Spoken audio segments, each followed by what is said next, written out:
TAP is the Teenage Parent Program. We're part of the Flagstaff Unified School District. We're an alternative program for pregnant and parenting teens.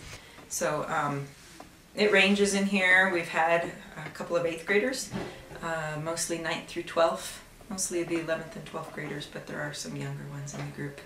I think it has a lot to do with poverty. I think it has a lot to do with socioeconomic status. You know, we do have the majority of our girls are Hispanic and Native American.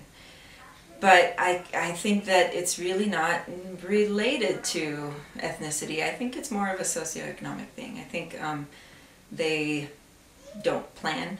They have no, it's kind of like their families are on a day-to-day survival mode, and they're not thinking about what their actions today, what it's going to bring 9 months later. Mm-hmm. And I think, you know, those girls that come from a higher socioeconomic status, they have more of that mentality where, you know, consequences and my actions are going to affect my future. They romanticize a lot, and we're going to be a family, and we're going to make this work, and I think they know it's going to be a struggle, but they have these grand ideas. And I think when they do come in, when they come to TAP pregnant, and they see the other mothers struggling, and the boyfriend's left, and you know, the family's not helping, and their grades are failing, and then it's kind of an eye-opener when they come to TAP and pregnant, and they start seeing all the different situations in here. As of right now, it's been abstinence only.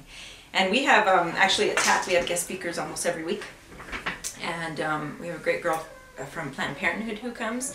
And she, I mean, we don't follow that rule. We do birth control, STI, she talks about healthy relationships, she goes through women's anatomy, I mean, she does all kinds of stuff. And then we have other community members that come in too and cover everything from how to save a choking baby to crib safety and all kinds of stuff. So they really, they really get a lot of parenting and definitely a lot of birth control. I mean, as soon as they go to their 6-week checkup, we're asking them, so, where is the birth control? What kind of birth control are you on? Because we do have 2nd, and I've even seen a 3rd pregnancy in here. You know, a girl, I don't think she could graduate till she was like 20 or 21, and she had 3 kids. So it's nice to be able to get to take my kid to school.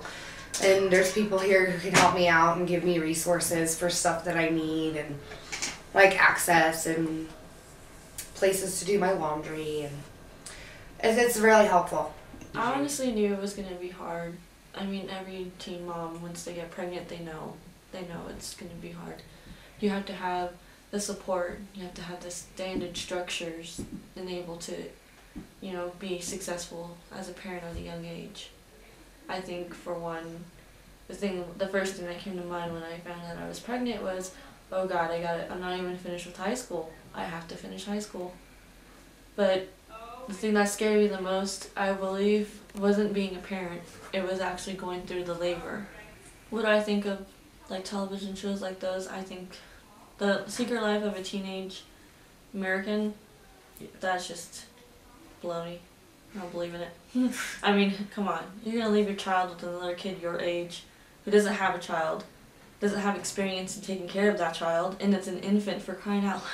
It's like redundant. I honestly don't believe that's true, but...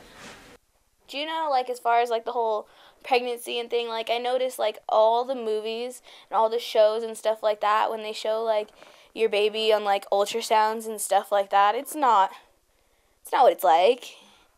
And like, I mean, they don't tell you how hard it is to be pregnant. Like, you can't sleep, your hips hurt. Like, I'll wake up in the middle of the night about to cry because there's so much pressure on my bladder and on my hips because I have to go to the bathroom and she's starting to get lower. Like, I'll be wanting to cry. Like, I'll wake up ready to cry, and then I have to roll over and try and sit up without, like, moving her so she, like, starts kicking and hurting, and then I'll go to the bathroom, I'll come back, I'll do, like, 3 times a night.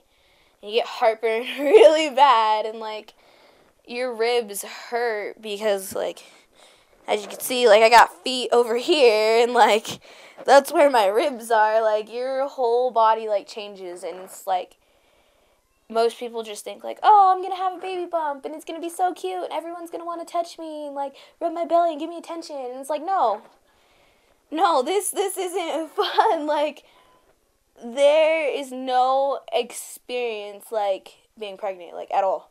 There's nothing that you could ever go through that is quite like labor and like being pregnant. Like, it doesn't happen.